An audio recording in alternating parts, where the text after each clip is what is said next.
Y'all know I wrote a book, right? It's called Buy a Game and it's free. Click the link down there, you got it. DreAllDay.com. What's going on, everybody? Dre Baldwin, DreAllDay.com. Today is a special day. All right, this video that you're watching right here and the videos you're going to see, because these are going to be a series of videos, these are some special videos. This is a special video alert. Like Kyle says, special call alert. This is a special video alert. Now, those of you who have been following me for a while, you know about Hoop Handbook. You know about the Ultimate Athlete Program.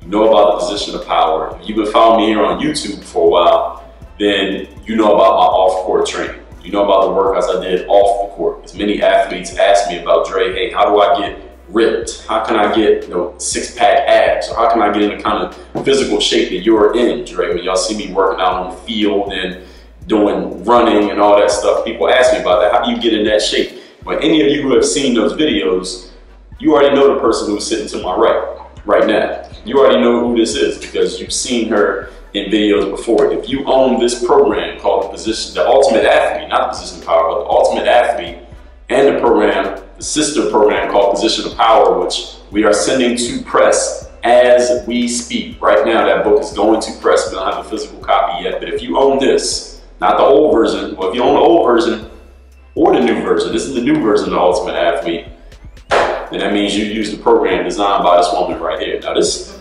woman right here, as I explained in the Ultimate Athlete, this is a lot of explaining that I do in here, along with the 15-week program in season and off season with no equipment required, in case you didn't know.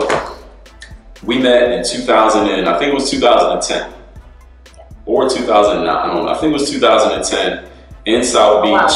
Yeah, a long time ago. It don't seem like it was that long. Yeah. In South Beach, she was teaching a Pilates class. It was my first time ever in a Pilates class, and the class was very challenging. It's the only reason I came to the class again, because it was so challenging. I thought Pilates was like something for like housekeeping moms, soccer moms, just something to do, aerobics, step aerobics. That's what I thought Pilates was. The class was so challenging. I was like, let me come to this again, because it was girls in there doing stuff that I couldn't do. And she was doing stuff as the instructor. She was doing stuff while she was telling us to do it, she was doing it too. So she was doing it and talking, and I couldn't do half this stuff. I was like, man, I gotta come back to this. So I came back maybe 2 or 3 times, and the second or third time I heard her mention that she had trained athletes before. And that's when, after the class, I approached her. I said, I heard you said you train athletes, and that's where our relationship began. And the rest is history. It's been almost 10 years. Yeah. Almost 10 years. We trained hundreds of times, a lot of hours, a lot of sweat, a lot of Gatorade, even though she always told me don't drink Gatorade. I know. A lot of stretching, a lot of foam rolling, and a lot of videos. Y'all have seen the videos, and if you haven't, allow me to introduce the creator of the Ultimate Athlete, the creator of the Position of Power. Those of you asking me, how did I get in shape for basketball? How did I get ripped? How did I have that six-pack abs? How did I have that chiseled body? How did I do all that? You want to know how I stepped up my training from being a guy who went to the gym and worked out a lot, worked on my game a lot, to a real professional athlete. The only way I could become a professional athlete is that I had to be professional in what I did on the court. I had to get professional in what I did off the court. But I'm not trained to be a professional in my off the court stuff. I know how to do it on the court. I don't know how to do it off the court. I had to go find a professional. I had to go find somebody who already knew how to do it. Ladies and gentlemen, introduce Maria Solon. Maria is, as I already told you, she's the creator of the Ultimate Athlete Position of Power. What we're going to talk about in this video, we're going to talk about these 2 programs, and then we're going to do some separate videos where we talk about specific challenges that you players always ask me about. But first, we're going to talk about these programs. So Maria, first of all, how are you? Welcome. Thank you. Welcome to the channel. I love being with Dre. One of the hardest workers. Yes, and make sure you say hello to the viewers out there. Yes, the viewers, thank you guys for watching. Thank you for they've emailed you before, right? Some of you guys have. Some of us have been communicating back and forth, so I appreciate that. I hope you got a lot of information from what I've sent to you, and I hope you're still doing it. Absolutely. So, Maria, tell everybody who you are, where you come from, what is your area of expertise? What do people need to know about you? Well, my name is Maria Solon. I'm from Pittsburgh, Pennsylvania. Went to Penn State University. I I have a master's degree in kinesiology and performance enhancement and injury prevention, so I have a little rounded education base of biomechanics and what the human body does and how it moves and its physical abilities to perform better, or even just to stay healthy on an everyday basis, to keep yourself injury free. And if you do have injury, like there's ways of how you can like prevent injury from happening or make it a better way to fix yourself from those injuries. But I basically have been in fitness since I was 12 years old. I know it sounds crazy, but I kid you not, 12 years old. I started teaching like, I'm not going to date myself, but like for my high school football team, they got into aerobics. And back then, like it wasn't really that popular, but my high school had a coach that was really into aerobics, and I went to take aerobic classes with the guys of the football team, and we had a really good football team at the time. And then I got into wrestling, which our wrestling team was really awesome, and I just started teaching in high school. And then I went to college, and people would tell me, oh, you can't make fitness your life, and I'm like, why not? Like it was an up and coming thing, and kinesiology took over, and here we are today. Like people know what physical activity is, they know that you need performance and enhancement type of abilities with your body to help you perform whatever you do best. So I got into, I went to college for that in grad school, and then I started working for minor league hockey teams as a strength and conditioning coach. I trained, high school kids, younger kids, developmental, even like from 8 years old. There's different ways you train as you age and you grow and develop to make you better when you're older. So yeah, I did that, and then I moved to Miami about, I don't know, in 07, I guess, and it was before you. I was here for a while, just training, but I wasn't working with a ton of athletes, like teams at the time. I would go back and do training camps for hockey and soccer, women's tennis. I actually worked with figure skaters, so I would actually do summer camps and conditioning camps for like 2 weeks, 3 weeks, 4 week time periods. But I was based out of here. And then, I just taught a lot of classes, and I not only do strength and conditioning and personal training for whatever the goal is, but I teach Pilates. I've been doing that for maybe 20 years now. I love Pilates. There's so much into it that you can it's something you can do for a lifetime, and you really have to get it into your body. So it's very hard to understand, but if you understand the concept and you do it the right way, it works magic for your body. Yoga, I teach yoga as well. I also do martial arts. I got my black belt. That was a goal of mine. And what else are you certified in, if you named everything you're certified? Oh gosh. Pilates, yoga, kettlebell. I do kettlebell training a lot. I'm actually a master trainer for kettlebell concepts. So, and ISCA training, I do all of their master training. So if you ever want to do any type of training for yourself and get certified, I can be that person for you. I do kettlebell, I do personal training, group fitness, Pilates on the ball, yoga on the ball, suspension training, TRX, what else? I'm a master trainer for Total Gym. You may have seen some of my other videos. I'm a blogger for them, but also one of their master trainers who can also teach training on the Total Gym. But I write a lot for them and produce videos. Question, is there any class that somebody could take in the gym that you do not teach? Yes. What? Something that I've done with Dre, and maybe you've seen some of our training with that, but it's something I actually created. It's called Plyo Pilates. This is something you do teach, Plyo Pilates? Yeah, I created it. You created it. So this is my creation, my baby. Like, it's something that, of all my skills, and like being a dancer when I was younger, and I was into Pilates, and like I just said, there's so much with Pilates that you can keep for a lifetime and constantly keep your body healthy and mobile and injury-free, but also yoga, so that mind-body connection. So every athlete, every person can do yoga. It's magical, right? Martial arts, I think, is a magical thing too. You need to know self-defense, but also it's really good, for your body. And plyometrics, sports related. So I created all of these concepts into one thing, and it's a fusion, and I call it Plyo Pilates. Wow. Is there a book? You got a book? I do have a book. I have a training for it. You didn't bring it with you? No. All right. But there's a Plyo Pilates book. Well, it's actually a training. I will get a book one of these days. Okay. So if I went to a gym and I want to take every class, is there any class that you don't teach? Is there anything you don't teach that would be in the gym? Let's say spin class. You teach spin class?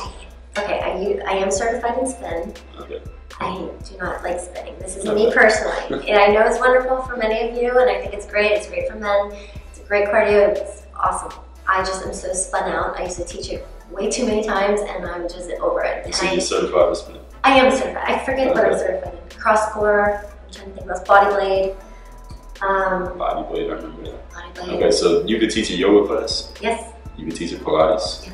What about step aerobics? Oh yes, that's what I used to teach in high school and in college. Yeah. Okay, what about Zumba? I was just gonna say that's the only thing I'm not a Zumba teacher. I love to dance, but on my own. Okay. You can teach there's a boot camp class. Oh yeah. Oh, Tabata training, Tabata certified boot camp. Boot camp and circuit training is kind of like the same type of thing, but yes, I do that. And you do personal training, like if somebody's mom or dad just needs training, lose 30 pounds for the summer. Personal training, one-on-one, semi-groups, yeah. All right, so obviously, as you can see, Maria has a long rap sheet, and she has a very long resume, as you just heard. But what we're going to talk about now, we're going to get into this program, The Ultimate Athlete. This is a 15-week program for in-season and off-season training, off the court for athletes. That's me on the cover, if you didn't know. And the thing about this program is I came to Maria years ago and I said, a lot of athletes are coming to me and they're saying, Dre, I know you have access to gyms and things like that, but I don't have that. How can I get my body in shape without having access to a gym, not having any equipment? The result is this program, The Ultimate Athlete. So Maria, if you could succinctly, let's say in 60 seconds or less, tell them what is the Ultimate Athlete program from your professional perspective. Well, when Dre asked me to write this, I was so excited because actually to be an ultimate athlete, you just need to have the motivation, the strength within you, and like the courage to just get out and do something. And you don't need equipment, and that was the best part about it because your body is a machine. You don't need machines to go and lift heavier and get bigger or stronger. You have it. You have to be creative, and there's ways like using what you have wherever you are to better your body. And so basically this program has everything that you can possibly do to get the goal that you want without equipment. And it's based on a certain week basis. And it progresses. So it's not just taking it the way I created it, because in strength and conditioning, you can't just train the same way every single day. Like you have to know what you're training for, number one. You have to know the goal. And you have to be able to progress somebody at whatever level they're at. So you have to figure out where's your base level. And that's what I go through in here at the very beginning, because if you're starting at an advanced level, you're not going to start at the beginner level. You want to progress from where you're at, and vice versa. If you're starting at a beginner, you stay at a beginner. You don't try to do advanced exercises before your body's ready. That's how injuries are created later on. So you basically create a base level of where you are, and then the weeks progress, and I believe I have been progressing at 2 to 3 weeks at intervals. Some of them change, some of them are 2 weeks, some of them are 3, and it will be denoted in here, but we'll be progressing with different things that peak you at the level of where you need to be. Like, so say if you're training for preseason or you're in season, it'll get you to where you want to be so that you're at your peak level and you're not like having bad results for that time period that you need to perform at best. Okay, so let me ask a couple questions about things that I heard you say. One thing was that an athlete can't do the same type of training over and over and over again. No. You can. For instance, you can, but you got to change it. Your body starts to adapt. It's like you eat the same thing, you eat the same thing. You're not going to get the same results. You're not going to get all the nutrients you need because you're eating the same thing. Same thing with your body when you're training. If you're doing the same thing every day, you're not changing like the time or the speed or the weights or the exercises, your body just becomes into this mode of not adapting. And initially maybe you will adapt, but you need to change and challenge your body so that it actually produces results. Okay, and in the Ultimate Athlete, one thing that you said about the program is that a player is going to do the workouts based on where they are right now. So when they start the program, a player at two players at two different levels have different ways they would even begin Ultimate Athlete. Yes, but no, you could be like, so Dre obviously a lot stronger than I am, although I am pretty strong. but well, if I was training with him doing the same type of program, we can do the same exercises, but the volume of how you do it might be different. For instance, if you're doing a push-up, okay, somebody might need the upper body strength, somebody might already have the upper body strength, so you change where the angle of your body is to make it more challenging with that equipment. So you can do the same program, but you have to adapt it and understand what your body needs to make it better, and that's what makes you an ultimate athlete, honestly. Okay, great. So this program is for in-season and off-season use? Yes. How would that work? Well, obviously when you're in season with your sport, your main focus is your games and staying on top of your game, right? So you don't want to like bombard your body with like all this like strain and muscle. So you you want to keep your strength. So preseason and off-season is whenever you're building your strength, your muscles, your development, your speed, everything that you need to have for your season. So you don't want to lose that when you get into in-season. So you want to make sure that you're able to sustain it. So without having a ton of weight training and all this like stuff that's going to weigh you down and make you fatigued so that you can't perform on the court, it's going to make your body be able to just maintain what you have. If it's too much, you back it off. If it's not enough, you pick it up. But at least you're doing something to sustain your body. It's not in season, not the time that you're trying to make gains. That's postseason, and that's preseason and off season. Okay. Does that make sense? Yeah, that makes sense. Now let's talk about, at the same time you did not only Ultimate Athlete, but Position of Power. And the only difference, Maria's going to explain more the differences between the two, but the only difference for me when I was communicating what I needed for Position of Power was, Position of Power is for those of you who do have access to a gym and weights and equipment. Where Ultimate Athlete is for someone, maybe you have access, but you just want something you can do without the gym, weights, or equipment. Maybe you can do it right there on the basketball court after your basketball workout. But Position of Power means you're going into a gym and you have some equipment to use, like cables, free weights, things like that. What's the difference from a professional perspective or from a result perspective in the two programs, Position of Power and Ultimate Athlete? Okay. Going back to the Ultimate Athlete, it has no equipment. So you're using your body weight to stimulate the strength that you're building. So with Ultimate Athlete, there's no equipment. You can do this program anywhere. It's going to still give you powerful gains of strength, but it's a whole body type of strength. It's not like you're getting bulk from using external weight to put. It's that the Position of Power is more like you're developing strength, maybe like more muscle mass, so that when you are in season, your body's not breaking down and you're not losing that muscle because you're playing so many games and you have so much practice and that's your focus. You know, your performance is at its peak and you're sustaining that performance. Whereas a Position of Power, you're getting all that strength prior to your season. So the difference is, you know, you're using equipment versus no equipment. Can you do, you know, non-equipment based during the off season? Yes, you definitely can, but you want to make sure that you're incorporating some of that strength if your goal is to get bigger mass or stronger or more powerful in your, you know, in your push or in your jumps. You know, it's something that you can constantly change, but you have to understand what your body kind of needs, and everybody's different. Okay, so we're not going to make this video too long. We're going to do some separate videos, make these into a series so y'all can get all the information you need to get your body, get your game, and in turn your life. Because if all is life, then that means getting your game in order, means getting your life in order. True or not true? So we're going to make this into a series of videos for y'all to get everything in order that you need to get in order. There's one other thing I was going to say, I forgot what it was. But anyway, just make sure you subscribe to this channel. Make sure you're checking out all these videos because we got a whole lot more to come. And Maria got one last thing to say to you. You better work on your game. There you go. Next.